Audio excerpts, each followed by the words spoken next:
अपने 20s में please please please please please घर मत खरीदिए, अनलेस मतलब लाने पड़ गए या कुछ तो हो ऐसा कि भाई लेना ही पड़ेगा। आप अपनी क्षमता के हिसाब से घर खरीदेंगे, आपकी तनख्वाह भी इतनी ज्यादा नहीं है तो छोटा ही घर खरीद पाएंगे। वो घर इतनी जल्दी छोटा हो जाएगा क्योंकि आपकी शादी होगी, बच्चे होंगे, फिर माँ बाप साथ में रहेंगे, कुछ भी हो जाएगा। आप उस कॉलोनी से जुड़ जाएंगे, उस शहर से जुड़ जाएंगे, शायद देश से भी जुड़ जाएंगे, लेकिन इतनी अपॉर्चुनिटीज आपके पास होंगी। कल को बोलेंगे यार नोएडा नहीं गुड़गांव आ जाओ, नहीं यार यहाँ तो घर है, इतनी मुश्किल से खरीदा था ये सोच में ही आप फंस जाएंगे। आप बैंगलोर की तो कभी सोचेंगे ही नहीं है, बॉम्बे की तो कभी सोचेंगे ही नहीं। आप अपनी जिंदगी में इतनी जल्दी इतना ज्यादा बंधन क्यों बनाना चाहते हैं?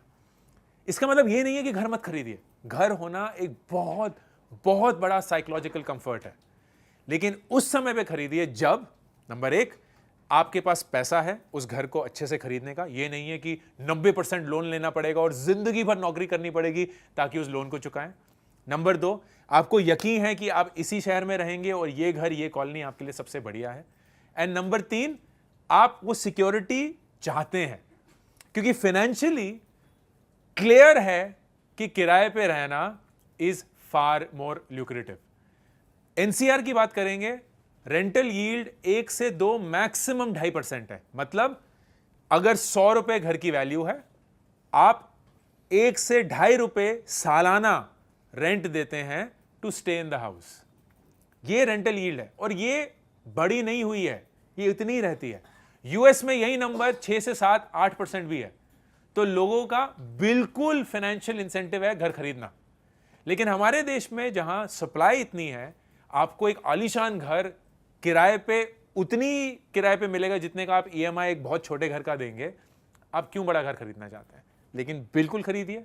मैंने 40 साल में अपना घर खरीदा और मुझे पता है कि कितनी खुशी मिलती है। माँ पापा ने 50 साल में खरीदा था, मुझे दिखा था कि उनको कितनी खुशी मिली थी। मैं चाहूंगा कि मेरे बच्चे कभी घर ना खरीदें ताकि वो भी खुश रहें। लेकिन 20s में तो प्लीज घर मत खरीदिए क्योंकि आप बेकार में अपने आप को वो बंधन में डाल रहे हैं जहां आप सोचते रहेंगे यार अब तो जिंदगी भर नौकरी करनी पड़ेगी ईएमआई देने के लिए, इसी घर में रहना पड़ेगा क्योंकि बचपन में लिया था, पहला प्यार था, पहले प्यार के बाद, और फिर यही बन गया है, अब यही शहर है, यही हमारा देश है, यही हमारी कॉलोनी है, इसी के आरडब्ल्यू में प्रेसिडेंट बन के रिटायर करूंगा। नहीं चाहिए।